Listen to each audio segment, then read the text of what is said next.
Here we are, day 3 of practice at the Grand Lake. You notice it's bright sunshine and we're just getting started. Well, there's a reason for that.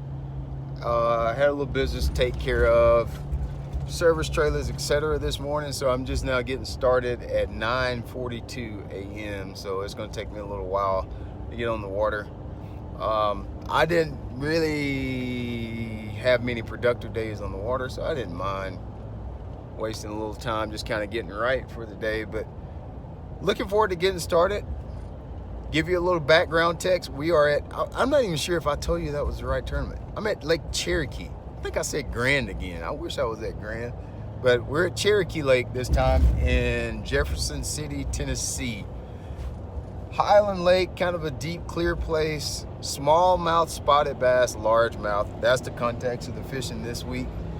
And supposedly fishing is good. Supposedly fishing is good this week. You know my story. I'm not even go there because it seems like I'm boring you with, I'm not catching them, I'm not catching them every time we have a tournament. But truth is, you know, like I just haven't really caught many fish this week.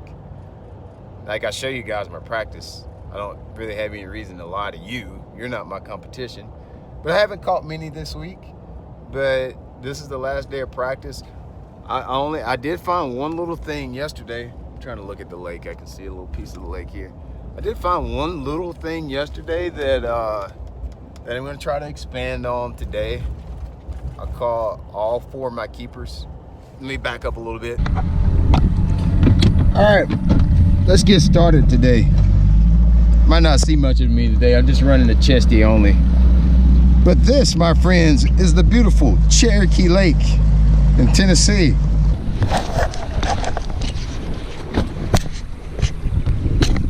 All right, so this is what I've been doing. I caught a couple on the top water yesterday, right before time to go in. So I'm gonna see if I can't expand on that a little bit today. Not just getting on the bank and throwing the top water as fast as I can down these bluffs.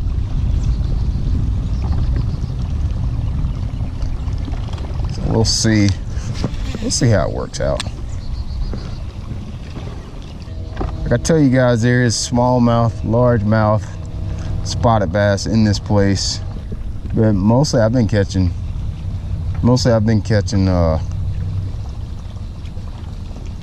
largemouth. So I have to go for what I know. I like fishing that light line stuff. Obviously you guys have seen me fish so much light line stuff, but that crap just ain't working for me. So now I'm up in the river. The part that's challenging about it, even when you go up the river, you don't get any water clarity change. It's still clear. I'm not all the way up the river right now, but I'm a good ways up the river, and it's still clear. And it's just, oh my God, did you see that crap? Oh God, big old smallie. Yeah. Well, he hit at it twice. That was a smallie on this bluff. Dude, did you see that? It was like, I was working on this little main lake laydown right here. You see that wood that's on the rock right there? I was working it. There's like 3 of them come up under it. I know you can't really see that on the GoPro, but it was like 3 of them came out of that piece of wood and got it. So I'm not even going to fish down this stretch. You can see there's more wood down through there. I'm not going to fish any more of it. I'm just going to kind of ride around a little bit and find a few places that look similar. Probably call it a day. One of the few times I had a practice where I feel like, you know, there's fish there. I feel like I can kind of semi-call my shots. Maybe look for some backup stuff. I think it's right at noon, so I'll probably fish till like 2 or 3 o'clock today. Mark a few areas, you know, that looked similar, and probably run that stuff in the practice. I would like to find a backup deal, because, you know, who knows what the weather's going to be like. Tournament day, it could be still sunny, calm. Where I live, that doesn't really matter if it's calm or not, and sunny. That actually makes it better. But I don't know about these Tennessee river lakes. I don't know if that matters or not. But anyway, that looks pretty good. I like that. You're working with me, Cherokee. You're working with me a little bit. You're working with your boy. I like that. Keep on working with your boy, because your boy needs to be worked with.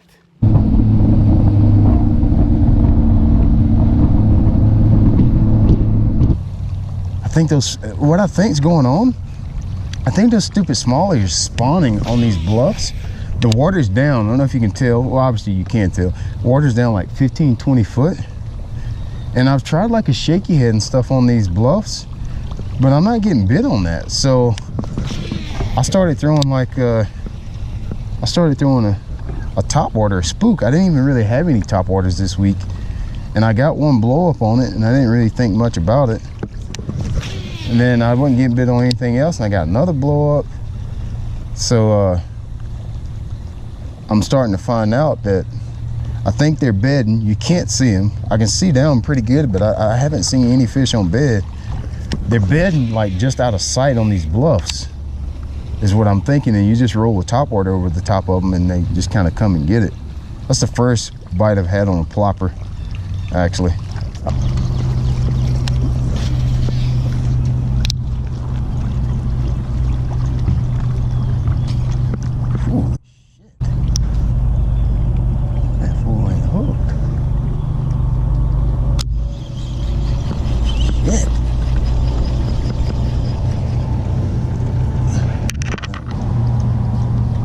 Well, that was 3 bites right there together.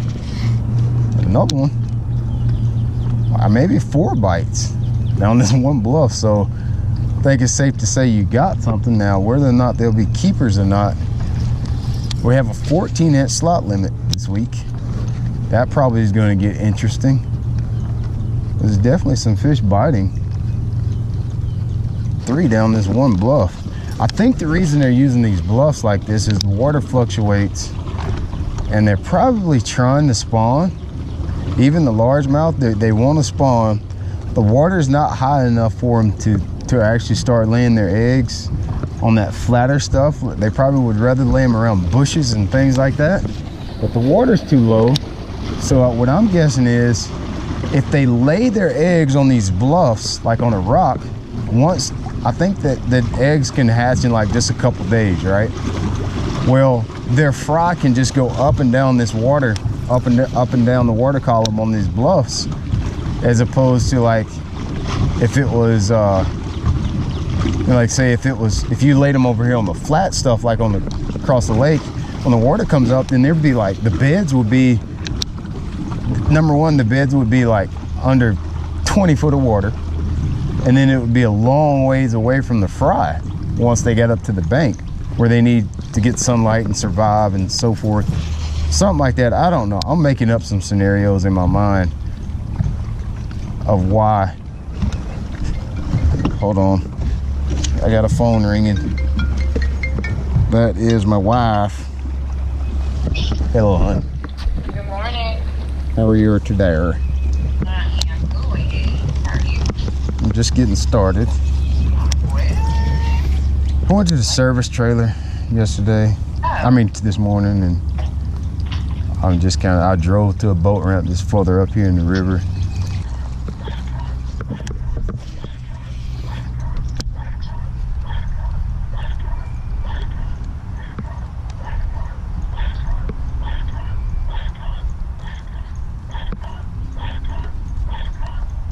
Oh God, what a big smallie. Holy smokes.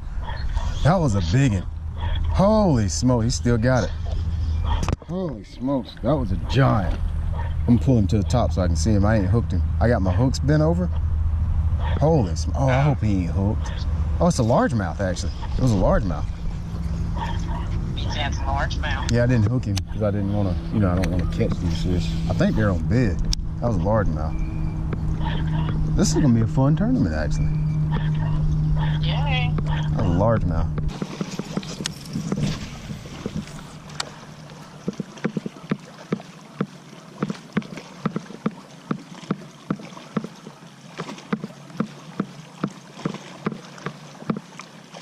Ooh. 3 of them come up out of there.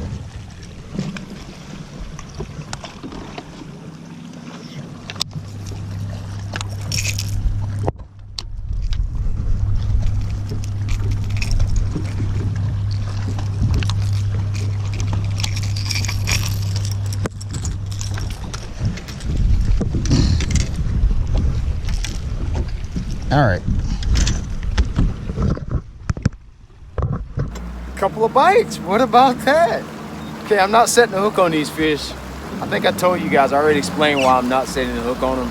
I got my hooks rolled in. I'm gonna catch them for right now because we're gonna need those fish for the next few days. So I have a feeling that they're sort of like maybe on beds, but I mean, maybe not. Maybe they're trying to get ready to. Even the fact that they possibly could be on bed is enough to not set the hook on them. I mean, I don't need to have any question that, you know, maybe they're not and they're probably not gonna be there the next day. Well, I don't have room for that. I need to catch them. I need them to be there for sure. So I'm not doing anything. I'll show you some of the baits I'm using. Today,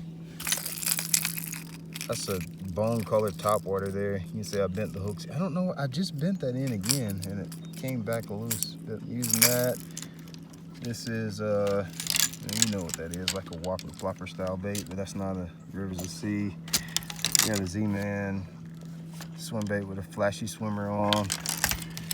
I got Rob Matsura let me have his Rico popper. So I'm using a Rico in an old long lip jerk bait. See, I've caught a couple on that this week. That's it. Hey, so I caught this thing out here.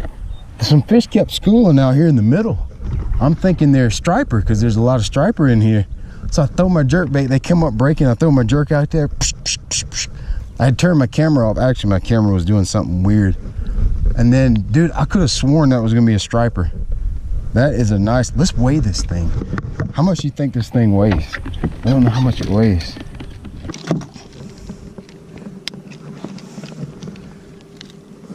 I'm gonna say it's a 4-pounder maybe. Look at that, a 450. Look at that, 454,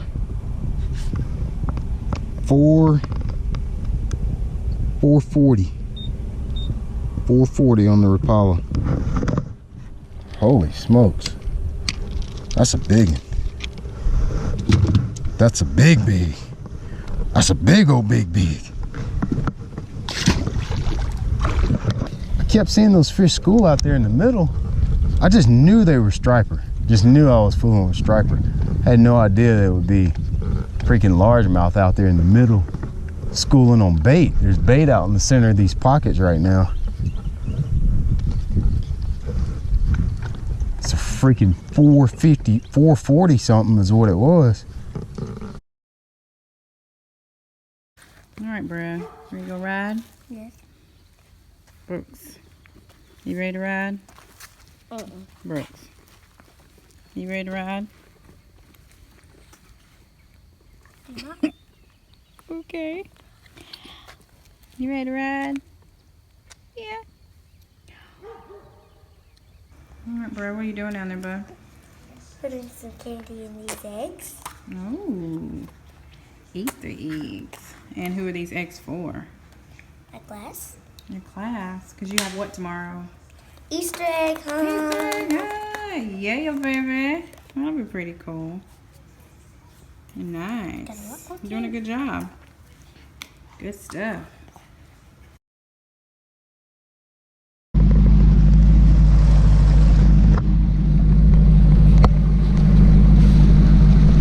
I like doing the hand things behind the camera. Let's go. Put that falcon in the wind and let it go, boy, by God.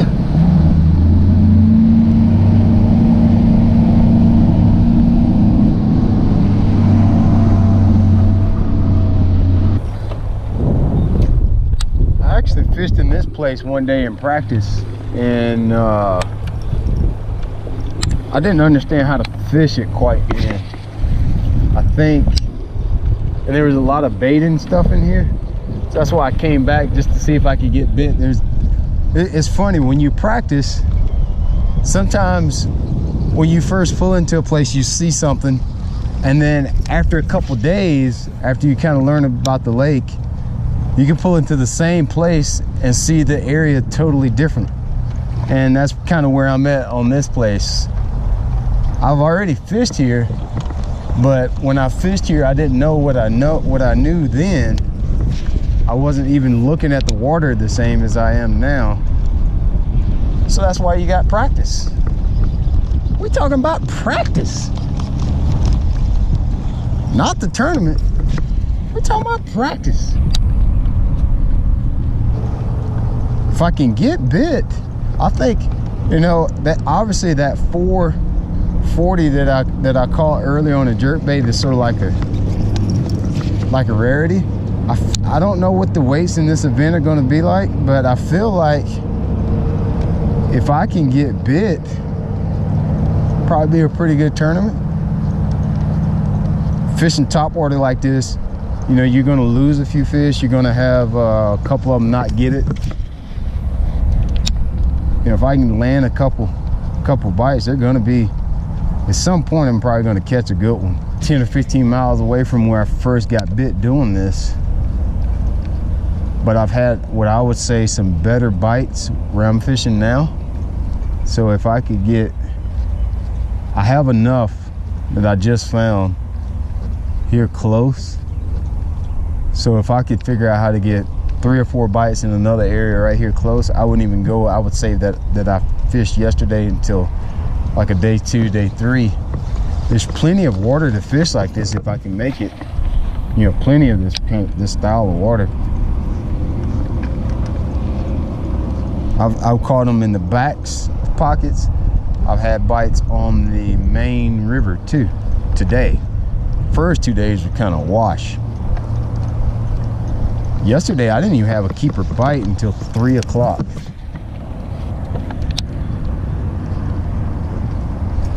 Wow, there's a bite.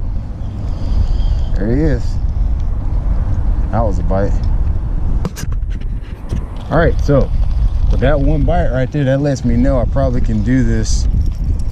I can do this on any end of the lake.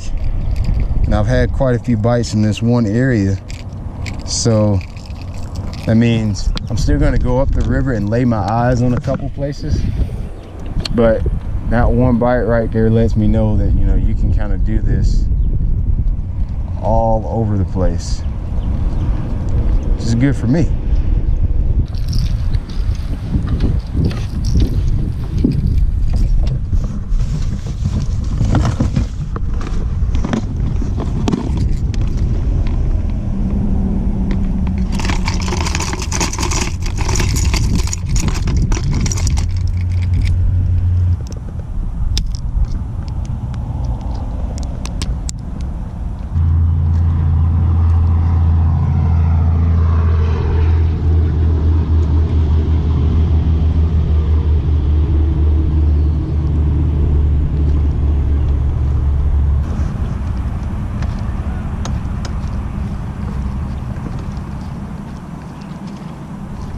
A lot of them fish might be that right there too. Hey, so the tournament starts today here on Cherokee and Tennessee. This is like the prettiest place ever, as you can see. Hearing reports from everybody, the fish are biting pretty good. So I have to wait and see how it goes for me. You know, practice was pretty productive the last part of practice. The first part I struggled a little bit. So the next video you guys will see, you'll see how I did here at Cherokee. See how what went good, what went bad. Hopefully I'll have a lot of exciting strikes to show you guys in this in the next video. But thanks for tuning in to the practice video / start of day 1, day 2. I'll catch up with you guys in the next couple days. Thanks for tuning in. Huh? You say something?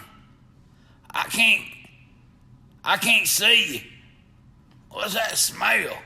Is that b.lat? b.lat, I can smell you, boy. Come here to me. Come here and get on your papa's lap.